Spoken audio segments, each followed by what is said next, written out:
देखिए, एक तो बात बड़ी साफ जैसी है कि रेवेन्यू डेफिसिट ग्रांट के बारे में फाइनेंस कमीशन लगातार 11वें वित्त आयोग के बाद लगातार कह रहा है कि ये अधिकार के रूप में नहीं है, ये मैटर ऑफ राइट, ये इस तरह से नहीं है।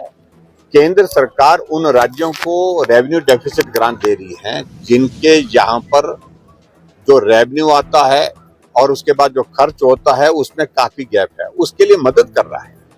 लेकिन ये मदद हमेशा के लिए होती रहेगी, हर बार होती रहेगी, ये फाइनेंस कमीशन ने लगातार 11वें, 12वें, 13वें, 14वें, 15वें वित्त आयोग में बड़ा स्पष्ट शब्दों में कहा था।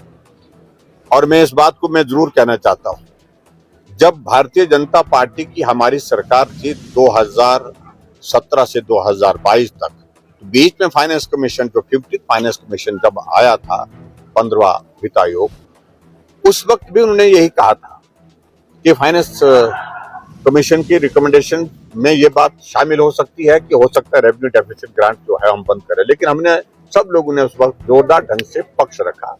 हमने कहा कोविड का दौर इस वक्त चला हुआ है और पूरी आर्थिकी बहुत ध्वस्त हुई है राज्य की, प्रदेश, देश की।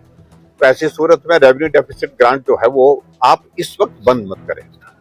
आखिरकार फाइनेंस कमीशन इस बात को मानने के लिए तैयार हुआ कि अगर हम बंद नहीं करेंगे तो उस पे जो रिकमेंडेशन की उनने उसको टेपर डाउन किया, यानी कि 5 साल में थोड़ा थोड़ा कम करते करते जो है उसको उस दिशा में ले जा रहे थे कि जहां रेवेन्यू डेफिसिट ग्रांट जो है वो आने वाले समय में बंद करने के लिए एकदम जोर का झटका ना लगे किसी राज्य को।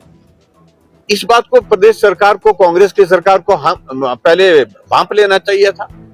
और मैं हैरान हूं इस बात को लेकर कि जब फाइनेंस कमीशन ने पिछले बार ही कह दिया था कि आने वाले समय में रेवेन्यू डेफिसिट ग्रांट आपको नहीं मिलेगी, तो अब की बार रेवेन्यू डेफिसिट ग्रांट का ना देने का ये फैसला एकदम अचानक नहीं है, ये बड़ा बार बार कहा जा रहा था। दूसरी बात मैं ये भी कहना चाहता हूं, कांग्रेस की 3 राज्यों में सरकार है, कर्नाटक में सरकार है उनकी, हिमाचल में और तेलंगाना में। मुख्यमंत्री सुखविंदर सिंह सुक्खू जी को पूछना चाहिए कर्नाटक को कि उन्होंने क्यों जोर डाला फाइनेंस कमीशन के ऊपर कि रेवेन्यू डेफिसिट ग्रांट हर हालत में बंद होनी चाहिए, किसी राज्य को नहीं मिलनी चाहिए। जब फाइनेंस कमीशन वहां पर कर्नाटक में विजिट किया तो उस वक्त भी उन्होंने यही कहा, दिल्ली में जो गए फाइनेंस कमीशन से मिलने तब उस वक्त भी यही कहा, तो उनको भी पूछना चाहिए। तीसरी बात, आगे बढ़ करके अब रेवेन्यू डेफिसिट ग्रांट जब मिल रही थी तब भी विकास कार्य हिमाचल प्रदेश में बंद ही थे पिछले 3 साल से, जब से 3.25 साल से सरकार बनी है। विकास कार्य तो पूर्ण बंद है, संस्थान बंद किए हैं। और अब जब रेवेन्यू डेफिसिट ग्रांट नहीं मिलेगी, जो फाइनेंस सेक्रेटरी ने अभी प्रेजेंटेशन दी, मैं तो प्रेजेंटेशन में नहीं था, हालांकि वो चिट्ठी उन्हें जेब में डाल करके सबको दिखा रहे हैं कि जयराम ठाकुर को हमने निमंत्रण दिया था, लेकिन उनको ऐसी ओछी राजनीति में नहीं लगना चाहिए। प्रदेश के सामने जो संकट है उस पर बात करनी चाहिए। चिट्ठी बैकडेट से लिखी गई, 6 तारीख को चिट्ठी छापी गई, 7 तारीख को चिट्ठी मेरे वहां पर शिमला में भेज दी गई और 8 तारीख को मीटिंग रखी थी। हमने तो इतना ही कहा कि मुख्यमंत्री जी, आप अगर गंभीर हैं तो इस सारे विषय को लेकर के आपको चर्चा करने की आदत उनकी नहीं है। ना कैबिनेट के साथियों की चर्चा करते हैं, ना कैबिनेट के साथ दूसरे जो डिप्टी चीफ मिनिस्टर हैं उनके साथ चर्चा करते हैं, ना पॉलिटिकल कुलीग्स के साथ चर्चा करते हैं। अब जाकर के फाइनेंस सेक्रेटरी कह रहे हैं कि हालात ऐसे बन गए कि हमको सारी सब्सिडी विड्रॉ करनी पड़ेगी, हमको सारे जो है एरियर और ड्यूज जो खासतौर से जो कर्मचारियों के वो फ्रीज करने पड़ेंगे, बंद करने पड़ेंगे, हम डीए नहीं दे पाएंगे, हम एरियर नहीं दे पाएंगे। अब वो कह रहे हैं कि विकास कार्य हमको पूर्ण रूप से बंद करने पड़ेंगे और सब्सिडी बंद करने का मतलब है कि बहुत सारा उसका इम्पैक्ट होगा। और यहाँ तक के हद तो तब हम देख रहे हैं कि जो बुजुर्गों को जो पेंशन मिलती है उसको भी बंद करने की दिशा में फैसला लिया जा रहा है। हिम केयर का पैसा नहीं देंगे, ये भी तय कर दिया। सहारा योजना का पैसा नहीं देंगे, ये भी तय कर दिया। बिजली पर जो सब्सिडी मिलती है वो भी नहीं मिलेगी। कहा तो गारंटी तो उन्होंने 300 यूनिट बिजली फ्री की दी थी। और जो महिलाओं के लिए जो उन्होंने बात कही थी, अब आप कल्पना करिए, अभी 1 हफ्ते पहले, लगभग 10 दिन पहले मुख्यमंत्री कांगड़ा जाकर के वहां घोषणा करते हैं सुलह में कि 31 मार्च के बाद आपको 1500 रुपए हर महिला को दे दिए जाएंगे। क्या उनको आभास नहीं था कि ऐसे हालात हैं क्या? तो आखिरकार मुख्यमंत्री चाहते क्या हैं, करना क्या चाहते हैं? टोटल कंफ्यूज हैं, खज्जल हैं। और कुल मिलाकर के मैं यही कहूंगा, हिमाचल की आर्थिक स्थिति को लेकर के हम सबको चिंता है, सभी प्रदेशवासी चिंतित है। कैसे इसका रास्ता निकल सकता है, इसके लिए गंभीर चिंतन की आवश्यकता है। देखिए, एक बात है, उनको इस बात को समझना चाहिए।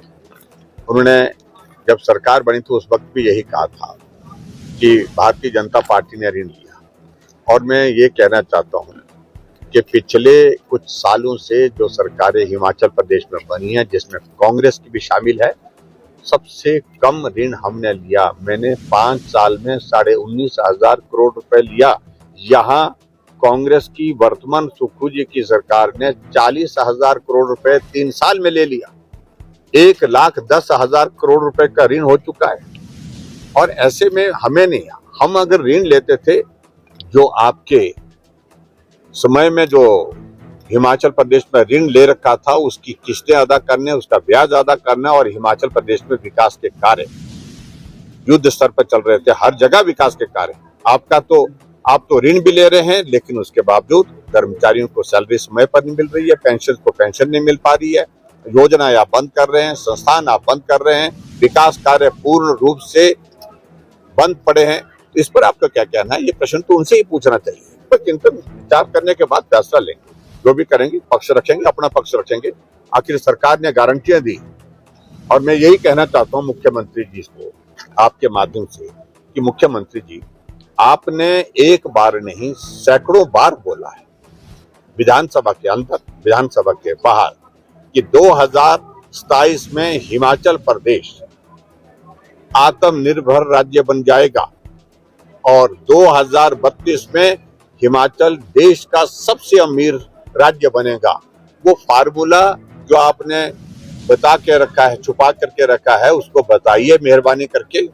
और इस वक्त उस फार्मूले की सख्त जरूरत है।